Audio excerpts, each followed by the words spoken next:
Hello, welcome. সকলকে স্বাগত জানিয়ে শুরু করছে আরেকটি ব্লগ। সবাই কেমন আছেন? নিশ্চয়ই খুব ভালো আছেন। আমিও বেশ ভালো আছি। তো ঘরে বাইরে পূজা ব্লগে সকলকে জানাই অনেক অনেক স্বাগত।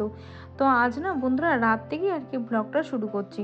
তো দেখো একটু পরোটা বানাবো ওই গোল গোল করে, আর একটু ময়দা মেখে নিয়েছিলাম, আর এই দেখো একটু বড় বড় করে লিচি করেছি আর দিয়ে একটু পরোটা বানাবো। তারপরে হচ্ছে ঘরটাকে ভালো করে গুছিয়ে ক্লিন করে বেডশিটটাকে তুলে দিয়ে একটা কাঁচা বেডশিট পেতে দেবো। তো চলো এইটুকু করতে থাকে। তো একটা তরকারি বসিয়েছিলাম কুমড়ো আলু দিয়ে, একটা বাটি চচ্চড়ি মতো। তো দেখো এখানে এবার ঘরে চলে এসেছি। ঘরে এসে আর কি ভালো করে বেডটাকে ক্লিন করে নিয়ে ভালো করে পেতে দেবো তো চাদরটাকে। তো গত ভিডিওতে যা যারা কমেন্ট করেছিলেন তাদেরকে অসংখ্য অসংখ্য ভালোবাসা। পুরনো বন্ধুদের জানাই অনেক অনেক ভালোবাসা। আর যারা নতুন বন্ধু আছো তাদেরকে জানাই অনেক অনেক ধন্যবাদ। কারণ তোমরা না থাকলে হয়তো আমার এই পরিবারটাই হয়তো মানে এগোতে পারতো না। আর তোমরা প্লিজ পাশে থেকো। তো হঠাৎ করে আমার ভিউজটা ডাউন, সেজন্য মনটা একটু খারাপ।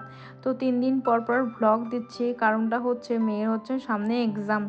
তো এই কারণটা এটাও হতে পারে। তার মধ্যে হচ্ছে শীতের ছোটোবেলা, তো শীতের ছোটোবেলাতেও সকাল থেকে উঠেই দেখো সমস্ত কাজ করে গুছিয়ে রান্না বান্না, তারপর কিচেনটাকে না রেগুলার যেভাবে ক্লিন করে থাকি প্রতিদিন আমি এইভাবেই ক্লিনটা করে থাকি। তো ওই আধ ঘন্টার মধ্যে ক্লিন করে থাকি।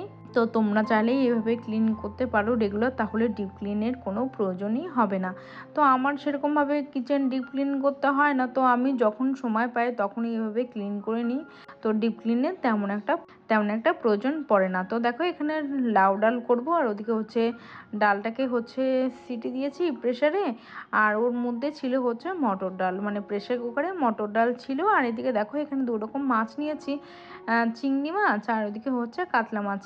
চিংড়ি মাছ আমি খাই না বলে আমি কিনি না। কারণটা হচ্ছে ব্যাপারটা হচ্ছে আমি চিংড়ি মাছের প্রচণ্ড অ্যালার্জি, আমার কৃত্তিকার গলা ফুলে যায় বন্ধুরা, সেই জন্য খাই না। আর ওদিকে হচ্ছে কাতলা মাছটা আমার জন্য, আর চিংড়ি মাছটা হচ্ছে হাজব্যান্ডের জন্য। কারণ হচ্ছে দিদি আর কি চিংড়ি মাছটা দিয়েছিল, অনেকগুলো চিংড়ি মাছ ছিল, সেটা দিদি দিয়েছিল। কৃত্তিকার দাদু ঠাকুমা আর হাজব্যান্ড আর কি খাবে।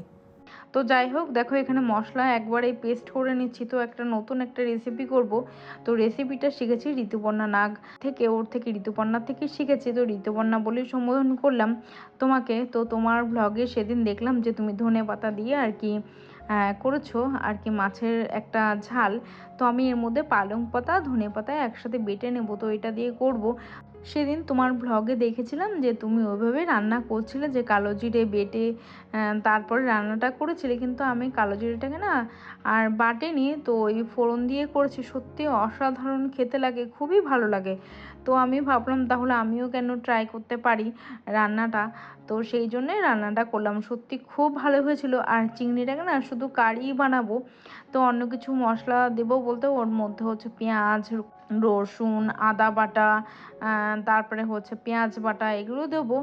আর জিরে ধনিয়া যা যা ছিল মশলা ছিল, তো এইভাবে ভালো করে কষিয়ে নিচ্ছি চিংড়ি মাছের ঝাল করার জন্য। দেখো মশলাটা ভালো করে কষে এসছে।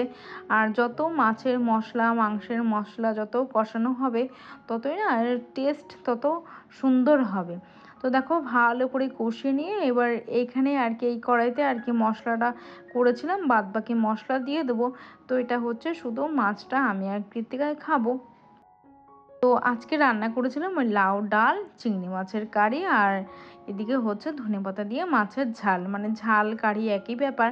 তো আমার একটু সময় হাতে ছিল না, তো সেই জন্য দুটো কড়াইতে আর কি চাপিয়ে দিয়েছি। তো দেখো একটু গ্রিন কালার এসছে, কালারটা এত সুন্দর এসছে, সত্যি খেতেও না বন্ধুরা অপূর্ব হয়েছিল। আর কি বলতো ওই টেস্ট একদম আলাদা হয়। তো একঘেয়েমি ঝোল খেতে না সত্যি ভালো লাগে না। তো আমি যখন রেসিপিটা দেখলাম তো ঋতুপর্ণার ব্লগে, তো তখন না আমি ভাবলাম যে সত্যি আমিও কেন একবার ট্রাই করি। আমি সেই জন্য ঝটপট রেসিপিটা ট্রাই করলাম। তো দেখো এখানে হচ্ছে কৃতিকা দাদু ঠাকুমার জন্য একটু ওই মাছের ঝোল আর কি দিয়ে আসলাম। তারপরে দেখো এখানে আমার মাছটাও আর কি হয়ে গেল। সার্ভ করে দেখাতে পারলাম না, কারণটা বন্ধুরা এখনই হচ্ছে সময় শীতের বেলার সময়টা একদম পেলাম না। তো এখানে যা কাঁচা ছিল সেগুলো আর কি বেডশিট, তারপরে দেখো কৃতিকার কয়েকটা জামা, তো সেগুলো আর কি একদম ওয়াশিং মেশিনে দিয়ে দিলাম। তো এখানে হচ্ছে তো 29 লিটার জল নিয়েছিলাম আর প্রসেস করে দিয়ে তারপর দেখো ওয়াটার লেভেল দিয়ে দিলাম 29 লিটার। তো এখানে হচ্ছে আমার কাঁচাটা অটোমেটিক হয়ে যাবে। তো একদম কেচে অটোমেটিক শুকিয়ে না একদম চলে আসবে। তো কাঁচা লঙ্কাটা না বন্ধুরা বাইরে রাখতে রাখতে না ভুলে যায় মাঝে মাঝে, যে লঙ্কাগুলো সব কটা লঙ্কা একদম পচে যায়।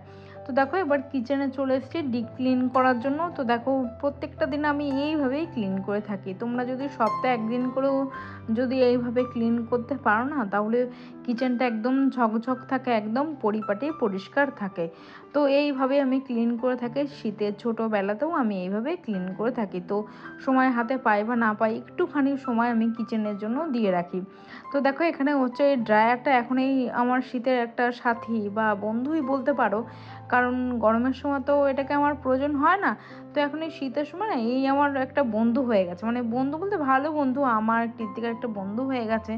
কারণ মাথাটা ভিজে থাকে, ঠান্ডা লেগে যেতে পারে, তো সেই জন্যই এটাকে ব্যবহার করা। তোমরা জানো তবু আমি কথাটা বললাম। তো দেখো এখানে সমস্ত শুকনো জামা কাপড় আর কি তুলে নিয়ে পরে ভিজে যে জামা কাপড় ছিল সেগুলো আর কি মেলে দেবো। তারপর হচ্ছে ঠাকুর ঘরে যাব।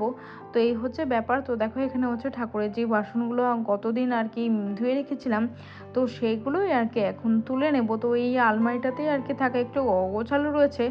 তো কিছুদিন আগে গুছিয়েছিলাম আমি আর হাজব্যান্ড, কিন্তু আবার দেখো অগোছালো হয়ে গেছে। আর একটা ধূপদানি তোমাদের সাথে শেয়ার করবো। তো অনলাইন থেকে সেটা নিয়েছিলাম। সেই ধূপদানিটা না কি হয়েছে বলো তো বন্ধুরা, একটা সেই থাকে না সে স্ট্যান্ড মতো, সেটা নেই। ওটা কোথায় হারিয়ে গেছে, আর এই কটা পেয়েছিলাম, তো এই কটা এখানে আর কি লাগিয়ে দিচ্ছি। দেখতে ভারী সুন্দর, কিন্তু কি বলো তো ওই যে ওটা খুলে আসে যখন আমি ধুতে যাই, তখন আর কি খুলে আসে। আর এদিকে দেখো কিচেনটা আবারও আমি রাতে চলে এসেছি, মানে পরের দিন দুদিনের ভ্লগ যেহেতু, তো সুন্দর করে এইসব জায়গাটা নামিয়ে এইসব মানে এই জায়গাটা নামিয়ে নিয়ে আমি ভালো করে ক্লিন করে নেবো। তো আগে একটা মানে ভালো করে একটু সার্ফ দিয়ে নিয়েছিলাম কাপড়ে, তারপরে দেখো ভালো করে ক্লিন করে নিয়ে সুন্দর করে জায়গাটা একটু অন্যরকমভাবে একটু অর্গানাইজ করব। এখানে হচ্ছে চামচের একটা স্ট্যান্ড আছে, তারপরে হচ্ছে কাপের একটা স্ট্যান্ড আছে, সেগুলো না মানে এক সপ্তাহ পর পর আমি ধুয়ে থাকি। আর যে ক্লথগুলো আছে সেগুলো এক সপ্তাহ মানে ধুয়ে থাকি, মানে কিচেন টাওয়ালগুলো আছে সেগুলো আমি এক সপ্তাহ পর পর ধুয়ে থাকি। তো তাহলে ওই একটা তেলের একটা চিটচিটা না সেটা হয় না। তো তাহলে ভালো হয় আর কি। আর নিজের একটা ক্লিন থাকলে, পরিষ্কার থাকলে নিজেরও একটা মনের একটা না প্রশান্তি আসে, আর ভালোও লাগে যে না জায়গাটা পরিষ্কার আছে, ক্লিন আছে। সেটা তুমি দেখবে যখন ঢুকবে তখন না মানে ভালো লাগে। তো সেটাই হচ্ছে কথা। তো এটাকেও আর কি এখানে সুন্দর করে গুছিয়ে তো মিক্সচার গ্রাইন্ডারটাকে সুন্দর করে একটু মুছে নিচ্ছি, মুছে নিয়ে এখানে রেখে দিলাম। আর এখানে যে কাঁচের কয়েকটা বাটি ছিল সেটা রাখলাম, আর একটা মানি প্ল্যান্টের একটা গাছ এখানে রেখে দিলাম। দেখো অন্যরকমই লাগছে। আর এখানে কয়েকটা বাটি এখানে রেখে দিলাম, ওই একটা মতো বাটি। তো সবগুলো তো ওখানে রাখা যায় না। তো ভিডিওটা ভালো লাগলে লাইক করে সাবস্ক্রাইব করে দিও। আজকের মতো আসি, সকলে খুব ভালো থেকো, সুস্থ থেকো, সাবধানে থেকো। দেখা হবে অন্য একটি ব্লগে, ততক্ষণের জন্য টাটা, থ্যাংক ইউ, ধন্যবাদ।